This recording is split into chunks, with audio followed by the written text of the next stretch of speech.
Hey there, government students. Mr. P here, getting ready to explain today's assignment for you. What you're going to need is the handout we've been working on for the last several days, having to do with the growing colonial dissatisfaction with British rule.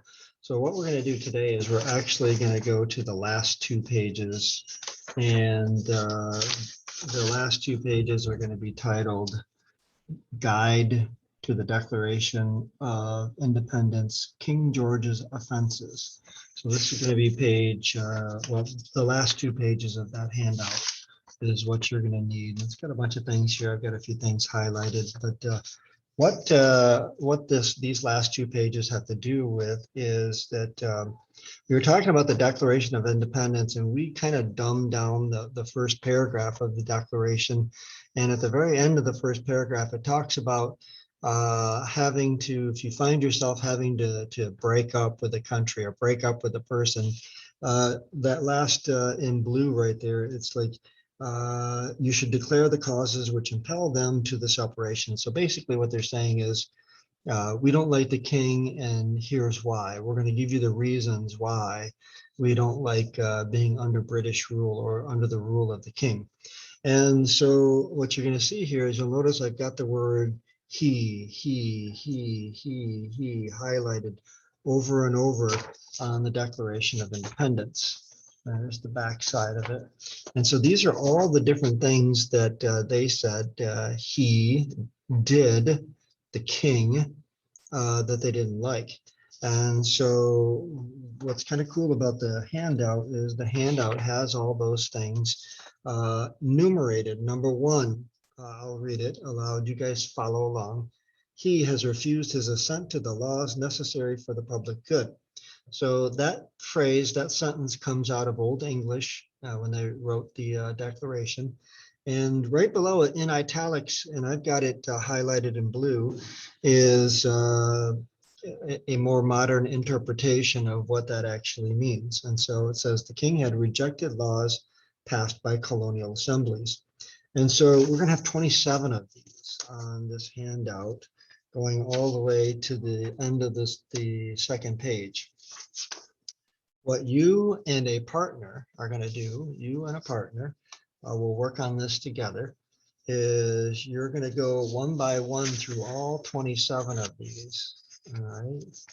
And you are going to flip to the back page, and you're going to write those numbers in below each of these. So what does number one fall under? Does it fall under taxation without representation? Does it fall under quartering of soldiers? So when you go through it, you're going to be categorizing what each of those 27 colonial grievances against the king were.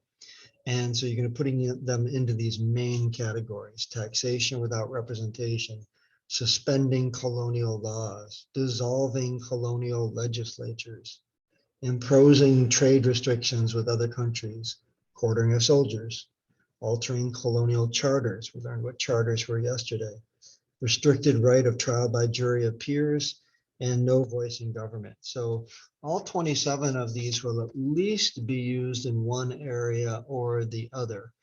Many of them you could put in multiple areas, and I'll explain what I mean by that in just a moment. So I'm going to give you my first example here. And so I'm going to choose randomly number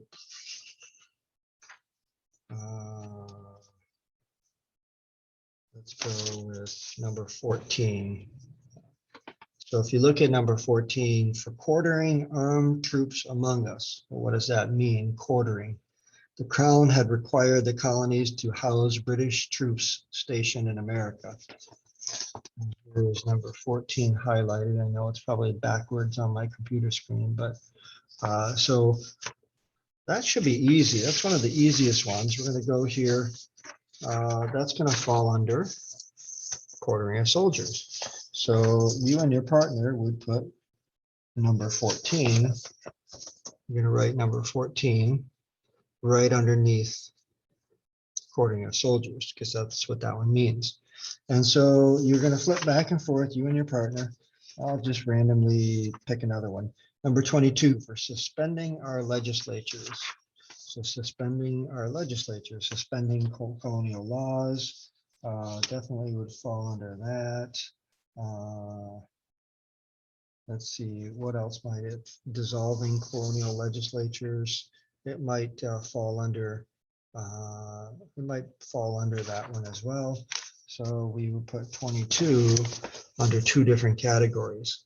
So by the time this is all filled up, you might have, you're going to have at least 27 numbers sprinkled through here, but you're probably going to have more because a good number of them can be used twice or even three times.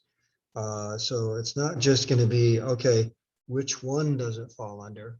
Most of them are going to fall under only one, but a few of them might fall under two different categories or even three different categories. But that's why I'm partnering you up. And so you two can work together and make sure that you've got everything categorized as best you possibly can. You'll bring that back to class completely done tomorrow between you and your partners. You'll work today with the sub, and then we'll go over these tomorrow. And we did skip the Mayflower Compact. We'll come back to going over the Mayflower Compact in class as well. And then the tentative plan right now is to have our first unit test. It's a big one on Thursday. It's going to cover everything, basically the last 4.5 weeks that we've done, everything in government all the way up to the Declaration of Independence. So let's get cracking on that and be good for the sub today.